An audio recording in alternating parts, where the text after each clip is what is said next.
Bonjour à tous, aujourd'hui nous allons parler de Trajan, l'un des empereurs les plus importants de l'histoire romaine. Les sources ne tarissent pas d'éloges sur lui et lui prêtent toutes les qualités, et les faits semblent vérifier cela. Empereur réformateur, bâtisseur, humaniste, dernier grand conquérant, Trajan semble bien mériter son surnom d'Optimus Princeps, le meilleur des princes. Mais comme vous le savez, les choses ne sont pas toujours telles qu'elles paraissent, et si Trajan est effectivement un très grand empereur, voyons voir un peu plus en détail ce qu'il a fait durant son règne.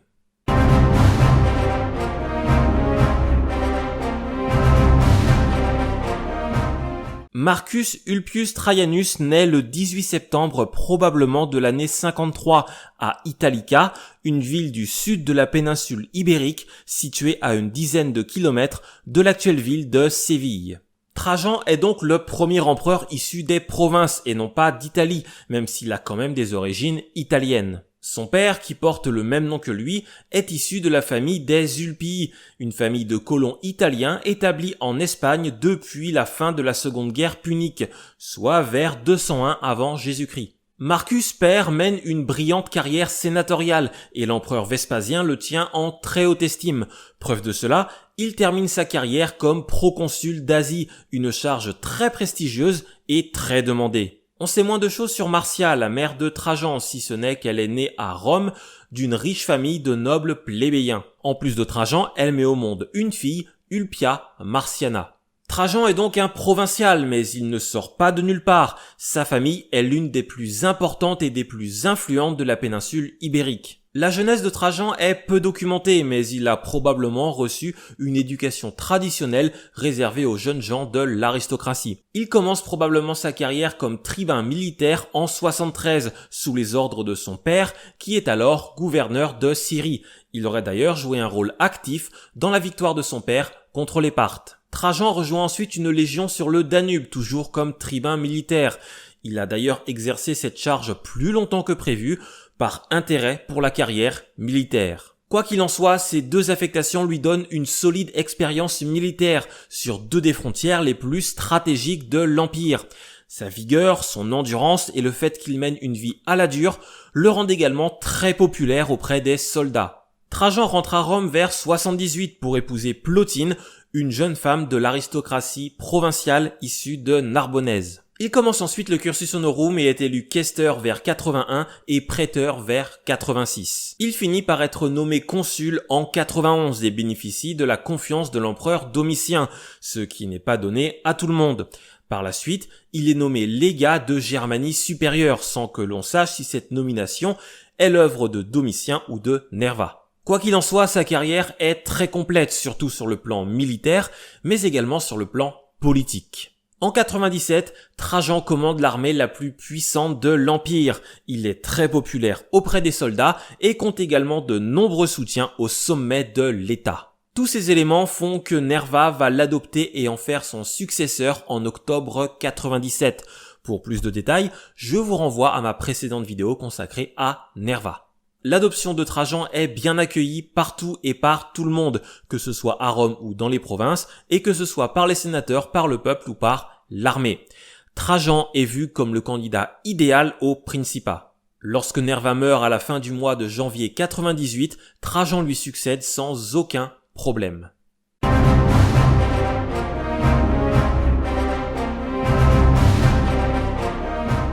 Trajan se trouve à Cologne lorsqu'il apprend la mort de Nerva, mais pourtant il ne va pas se rendre directement à Rome. Il préfère aller en Pannonie pour évaluer la situation militaire, mais aussi pour renforcer ses liens avec les soldats. Il n'entre à Rome qu'à l'automne 99, soit 1 an et demi après la mort de Nerva. Modestement, il fait son entrée à pied et est acclamé par la foule. Visiblement, ces acclamations ne sont que le début du succès, car toutes les sources antiques, en particulier Pline le Jeune, font l'éloge de Trajan et le décrivent comme un prince idéal et généreux. Même si ces sources manquent certainement de partialité, elles reflètent probablement une part de réalité. Mais qu'est-ce qui fait de Trajan un prince si idéal ? Au début de son règne, Dion Chrysostome adresse à Trajan une série de discours dans lesquels il dresse le portrait du prince idéal. Il ne s'agit pas seulement d'une apologie déguisée comme le panégyrique de Pline, mais plus d'une incitation à la perfection. L'empereur étant au-dessus des lois, le seul moyen d'éviter toute dérive est de diffuser un modèle de royauté auquel le prince est invité à se conformer, un modèle qui est évidemment adapté aux réalités romaines. Dion véhicule ainsi tout un tas de valeurs qui seront rapidement reprises par les sources et attribuées à Trajan. Il est décrit comme le meilleur des hommes dont la supériorité repose sur l'excellence morale. On le dit aussi courageux, sage, pieux, philanthrope, bienveillant. L'empereur étant considéré comme le premier des citoyens, ses intérêts doivent toujours être liés aux intérêts de tous les citoyens. Il doit obtenir l'attachement de ses hommes, gouverner de façon bienveillante et stable et montrer sa vertu dans les domaines de la justice et de la guerre. Il est à la fois guerrier et pacifique, c'est-à-dire qu'il mène la guerre pour assurer la paix. Toutes les sources présentent Trajan sous ses traits et le décrivent comme le prince idéal. Trajan ne présenterait que des qualités et aucun vice. Il reçoit même le titre d'Optimus en 114, titre qui, dans l'esprit des Romains, n'est associé qu'à Trajan. On ne peut évidemment pas vérifier tous ces dires, mais ils contiennent probablement une part de vérité.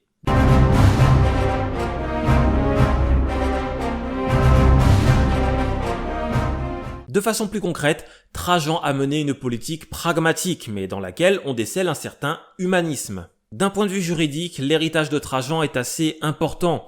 Il promulgue de nombreuses lois et en clarifie beaucoup d'autres qui étaient déjà en vigueur. Il conduit également de nombreux procès à Rome et dans les provinces. Avec tout ce travail juridique, Trajan n'entend pas révolutionner le système juridique romain, il se montre même respectueux des traditions, mais il vise l'efficacité et est très magnanime. Trajan légifère d'abord pour protéger les mineurs. Par exemple, une loi oblige un père qui maltraite son fils à émanciper ce dernier et à lui verser une partie de l'héritage familial. L'empereur permet également aux enfants abandonnés de récupérer une partie de leur héritage à la mort de leur père biologique. Pour la justice criminelle, il fait en sorte que tous les accusés puissent bénéficier d'un procès équitable. Il fait aussi grandement réduire le nombre d'accusations pour lèse-majesté que certains empereurs ont utilisé pour renflouer les caisses de l'État. Enfin, il tente de favoriser la recherche de la vérité lors des procès. Il prend des mesures pour faire en sorte que les juges n'orientent pas les questions des accusés. Mais il conserve tout de même l'usage traditionnel de la torture, car à cette époque, on pense encore que c'est un moyen efficace d'obtenir la vérité. En bon militaire, Trajan va aussi prendre des mesures pour les légionnaires. Il n'autorise toujours pas les légionnaires à officiellement se marier, mais il reconnaît la valeur légale d'un testament fait par un soldat en faveur de sa femme ou de ses enfants illégitimes. D'une façon générale, il légifère pour simplifier et faciliter les procédures d'héritage, afin de respecter au mieux les volontés des défunts. En résumé, Trajan légifère pour modérer la rigueur du droit romain, mais il reste dans le strict respect des traditions romaines. Par exemple, aucune mesure n'est prise pour améliorer les conditions de vie des esclaves ou des femmes. En ce qui concerne les provinces, Trajan poursuit l'œuvre des Flaviens en facilitant l'accès aux charges les plus importantes aux provinciaux les plus méritants. Malgré cela, la gestion des provinces par Trajan est loin d'être parfaite et on constate encore beaucoup d'escroqueries et de corruption. Les provinces orientales, plus riches, sont particulièrement concernées par les problèmes de corruption. Trajan va quand même essayer de réguler cela en remplaçant les gouverneurs incompétents et en engageant des procès contre les gouverneurs accusés de corruption. Il va même parfois diriger lui-même ses procès. D'un point de vue social, Trajan continue à verser des primes en argent ou en nature au peuple et des donativum aux soldats. Cette tradition ancienne vise à assurer la paix sociale. Trajan va également appliquer le système des alimenta, imaginé par Nerva. Il s'agit d'un système d'aide alimentaire réservé aux enfants des citoyens les plus pauvres d'Italie. Pour plus de détails, je vous renvoie à ma vidéo consacrée à Nerva. Enfin, Trajan est également un empereur évergète. Il lance un vaste programme d'urbanisme pour embellir Rome et faciliter la vie des citoyens. Il accorde une attention toute particulière aux infrastructures civiles. Il améliore l'approvisionnement en eau en faisant construire de nouveaux aqueducs qui desservent désormais les quartiers les plus pauvres de Rome qui jusque-là en étaient privés. Il fait aussi construire de nouveaux thermes qui sont tout à la fois un espace d'hygiène, de plaisir et de sociabilité. Ces thermes sont construits dans un quartier populaire sur les ruines de la Domus Aurea de Néron. Tout un symbole. Durant la deuxième moitié de son règne, l'empereur fait aussi édifier le forum de Trajan. Ce forum, entièrement dédié à la gloire de l'armée et de l'empereur, est le plus impressionnant de tous les forums construits à Rome et aussi le mieux conservé. Ce luxueux forum recouvert de marbre est un vaste espace d'échange et de réunion publique. C'est aussi là que se trouve la fameuse colonne Trajane. Pour terminer, Trajan fait aussi des réparations comme celle du cirque Maxime, endommagé par un incendie sous le règne de Domitien. Mais toutes ces mesures, aussi bienveillantes et utiles soient-elles, coûtent de l'argent. Elles coûtent même beaucoup d'argent et je n'ai même pas encore parlé des conquêtes qui sont de véritables gouffres financiers. Sans compter que Trajan a réduit les impôts, les recettes de l'État sont donc moins importantes. Pour enflouer les caisses, Trajan va surtout vendre des biens publics, mais cela ne suffit évidemment pas et l'Empire vit clairement au-dessus de ses moyens. C'est finalement l'immense butin rapporté à la suite de la conquête militaire de la Dacie qui va remettre les comptes de l'État à flot. Du moins de façon temporaire, car les conquêtes militaires ne vont pas durer éternellement.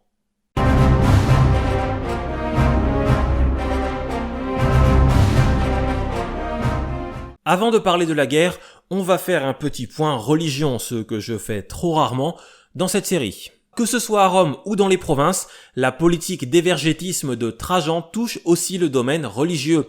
Il fait restaurer, embellir ou édifier de nombreux temples. Même si l'empereur n'a pas l'âme d'un mystique, deux divinités émergent quand on parle de lui. Jupiter d'abord, dont Trajan apparaît comme l'élu et le protégé, et Hercule, qui tient une place de choix dans la politique religieuse de l'empereur. Concernant les cultes venus d'Orient, de plus en plus populaires à Rome et au sein de l'armée, Trajan va totalement les ignorer. Mais concernant les chrétiens, Trajan va un peu plus s'impliquer en publiant un texte sur l'attitude à adopter vis-à-vis des chrétiens, texte qui va d'ailleurs faire jurisprudence pendant plusieurs décennies. Mais pourquoi s'occuper des chrétiens et pas des autres, et que dit ce texte ? Rome s'est toujours montrée tolérante à l'égard de toutes les religions, accueillant sans aucun problème les cultes étrangers, à partir du moment où les adeptes de ces cultes respectent les dieux romains et les honorent dans des circonstances officielles. Et c'est là le cœur du problème avec les chrétiens. Ils refusent catégoriquement de reconnaître les divinités romaines et refusent d'adhérer au culte impérial, qui au-delà de l'aspect religieux, a surtout une dimension politique et civique. Sans compter que le christianisme, contrairement au judaïsme, a vocation à s'étendre et attirer de nouveaux fidèles. Même si les chrétiens sont pacifiques, vous comprendrez bien que leur position pose un sérieux problème et les rend très impopulaires auprès des païens. Tout cela est source de tensions et cause régulièrement des troubles à l'ordre public. Le texte de Trajan, qui est un rescrit et non un véritable texte de loi, pose les bases de l'attitude à adopter vis-à-vis des chrétiens. D'abord, il précise que les chrétiens ne doivent pas être systématiquement poursuivis uniquement en raison de leur foi et qu'on ne peut pas accuser des chrétiens sans preuve. Si des chrétiens sont tout de même arrêtés car leur foi pose problème, ils doivent être graciés s'ils acceptent de renoncer à leur Dieu et de reconnaître les dieux romains et le culte impérial. S'ils ne le reconnaissent pas, ils seront condamnés. Cela peut paraître banal, mais ce rescrit est véritablement le premier texte officiel qui prend clairement position sur la question. Du point de vue romain, ce texte va dans le sens de l'apaisement et d'une certaine humanité, mais du point de vue chrétien, ce texte qui leur demande de renoncer à leur foi est tout simplement inadmissible. Compte tenu de ces deux points de vue radicalement opposés, le problème semble insoluble. Mais nous reparlerons des chrétiens dans les prochaines vidéos.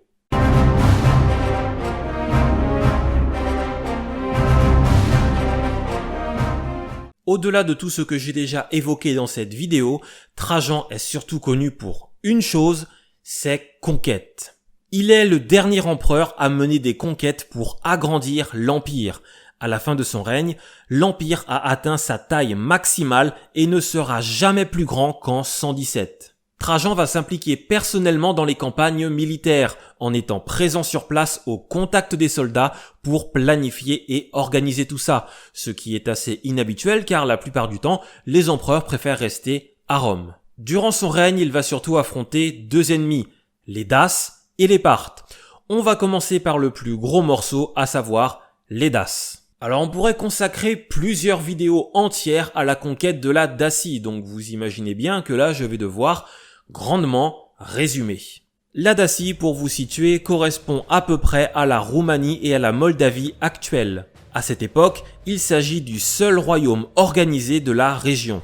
Domitien s'était déjà frotté au roi Dace, Décébal, et on ne connaît pas les raisons exactes qui poussent Trajan à faire de même. Peut-être est-ce une volonté de s'affirmer en début de règne, l'attrait du royaume Dace et de ses richesses, les provocations de Décébal envers les Romains, ou sans doute un peu de tout cela à la fois. Il y a aussi un esprit de revanche car les troupes romaines avaient été humiliées par les Daces lors des offensives de Domitien quelques années plus tôt. Quoi qu'il en soit, Trajan mène 2 campagnes contre les Daces en 101-102 et en 105-106. Ces 2 guerres daciques vont impliquer de nombreux peuples de la région, comme les Marcomans ou les Sarmates qui combattent en raison de leur alliance avec les Romains ou avec les Daces. La fameuse colonne Trajane, inaugurée en 113, raconte ces 2 guerres. La première campagne débute en mars 101 et le moins que l'on puisse dire, c'est que Trajan voit les choses en très grand. Il réunit une gigantesque armée de 12 légions, 90 régiments auxiliaires, 21 corps de cavaliers lourds, 33 unités mixtes de cavalerie légère et d'infanterie, 25 cohortes d'infanterie et 10 régiments d'archers, pour un total de plus de 150 000 hommes, sans compter la garde prétorienne qui accompagne l'empereur. Après s'être fait tailler une route à flanc de montagne, Trajan et son armée pénètrent au cœur du royaume Dace, où ils remportent une victoire à la Pyrrhus à Tapae. Les Daces y subissent une défaite majeure, mais les Romains subissent de très lourdes pertes. L'empereur marche ensuite vers la capitale du royaume, Sarmizegetusa Regia, mais Décébal fait diversion en attaquant la province de Mésie inférieure, obligeant Trajan à changer ses plans. Les Romains parviennent tout de même à régler la situation et en 102, le roi Dace, acculé, est obligé de demander la paix. Sous la contrainte, Décébal accepte le statut de royaume client pour la Dacie et consent à la présence de troupes romaines non loin de sa capitale. Mais dans ces conditions, le problème est loin d'être résolu. Rapidement, Décébal ne respecte pas ses engagements envers les Romains et menace de nouveau la Mésie inférieure. Le roi Dace est alors déclaré ennemi public par le Sénat et Trajan quitte Rome en juin 105 pour aller dans un premier temps sécuriser la Mésie inférieure. Puis en 106, il pousse la guerre en Dacie, assiège et prend la capitale, Dace. Décébal tente de s'enfuir vers les montagnes nord, mais il est rattrapé par des cavaliers romains et préfère se suicider plutôt que de se faire capturer. Les Romains font main basse sur l'immense trésor Dace, la Dacie est transformée en province impériale et 2 légions y sont cantonnées. Trajan en profite aussi pour réorganiser le secteur danubien en divisant la Pannonie en 2 provinces, la Pannonie inférieure et la Pannonie supérieure. Aussitôt le problème Dace réglé, Trajan tourne ses ambitions vers l'Orient. Profitant de la mort de son roi, il annexe le petit royaume nabatéen et en fait la province romaine d'Arabie en 107. Quelques années plus tard, c'est vers le royaume parthe que l'empereur commence à lorgner. Mais là, les choses vont s'avérer un peu plus compliquées. Les hostilités contre les Parthes sont lancées en 114, mais Trajan préparait cette guerre depuis plusieurs années déjà. Ce qui va mettre le feu aux poudres, c'est l'Arménie. Si vous vous souvenez, dans ma vidéo sur Néron, je vous avais parlé de cet état client de Rome qui occupe une position stratégique dans la région. En effet, l'Arménie fait office d'état tampon entre Rome et les Parthes. En 55, les Parthes avaient envahi l'Arménie, ce qui avait entraîné une guerre contre Rome, guerre qui s'était soldée par un compromis signé en 66. Et ce compromis prévoit que le nouveau roi d'Arménie soit choisi par les Parthes, mais que ce choix doit impérativement être approuvé par Rome. En 113, Osroès, le nouveau roi parthe, va renverser le souverain d'Arménie pour le remplacer par un membre de sa famille, un certain Partamaziris. Une manœuvre qui évidemment n'a pas été approuvée par Rome. Cette rupture des accords de 66 offre à Trajan un excellent casus belli et une occasion de déclarer la guerre aux Parthes. Le butin pris aux Daces permet de financer cette guerre et Trajan quitte Rome à l'automne 113 pour aller rencontrer des ambassadeurs parthes à Athènes.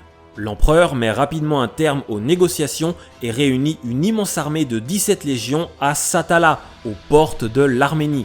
Il marche rapidement vers la capitale arménienne et s'en empare sans résistance. Le nouveau roi arménien se rend sans combattre avant d'être assassiné. En 114, Trajan s'empare de l'ensemble de l'Arménie et en fait une province romaine. Il décide ensuite de s'attaquer au royaume parthe. Au début, tout se passe bien. En proie à des troubles internes, les Parthes opposent peu de résistance. Trajan s'empare du nord de la Mésopotamie qui est déclarée province romaine en 115. En 116, il pousse le combat en Assyrie et en Babylonie. Il traverse le Tigre, s'empare de l'Assyrie et de Ctésiphon, la capitale du royaume parthe. À la fin de l'année 116, l'Empire romain a atteint le maximum de son extension géographique. Un maximum de courte durée puisque Rome ne va pas contrôler très longtemps ses nouvelles conquêtes. Traumatisés par la prise de leur capitale, les Parthes se ressaisissent. Les succès rapides de son armée donnent à Trajan l'illusion que la situation est maîtrisée, alors que dans les faits, pas du tout. L'armée romaine s'est avancée beaucoup trop vite et beaucoup trop profondément dans les terres et n'a pas eu le temps de consolider ses positions. Rapidement, les Parthes reprennent du terrain en Assyrie et les populations locales se soulèvent contre les Romains. Mais Trajan ne compte pas se laisser faire sans réagir. L'Assyrie étant perdue, il confie à Lusius Quiestus le soin de reconquérir les territoires perdus en Mésopotamie. Ce dernier est réputé pour sa férocité. Il reprend plusieurs cités importantes, mais de façon particulièrement brutale. Des populations sont massacrées et des villes sont détruites. Affaibli par la maladie et cette campagne exténuante, l'empereur voit sa santé décliner à la fin de l'année 116 et décide de regagner Rome. Il place Hadrien, alors gouverneur de Syrie, à la tête des armées d'Orient, lui laissant le soin de terminer les opérations. Mais l'empereur n'a pas le temps d'aller plus loin.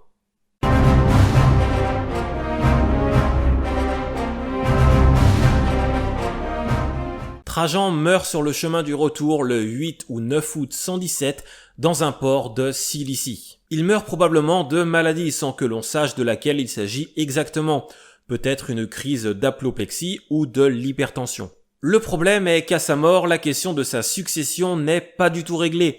Trop occupé avec les Parthes, Trajan ne s'en est pas du tout occupé. Hadrien, cousin germain de Trajan et gouverneur de Syrie, avait quand même été désigné, mais rien d'officiel n'avait été acté. D'après Dion Cassius, la mort de Trajan aurait été cachée pendant quelques jours le temps d'arranger l'adoption d'Hadrien par Trajan. Une fois sa mort annoncée, Trajan reçoit l'exceptionnel honneur d'une sépulture à l'intérieur du Pomerium, l'enceinte religieuse de Rome, ce qui est normalement interdit. Ses cendres sont déposées dans une urne en or à l'intérieur du piédestal de la colonne Trajane. Il sera divinisé l'année suivante par le Sénat et sa postérité restera assez exceptionnelle. Pendant plusieurs siècles, il conservera intacte cette image d'Optimus Princeps. Plusieurs siècles plus tard, Dante le décrit comme un exemple de vertu morale et Machiavel comme le modèle d'un bon gouvernant. Aujourd'hui encore, le règne de Trajan est souvent considéré comme le moment où la puissance de Rome a atteint son paroxysme.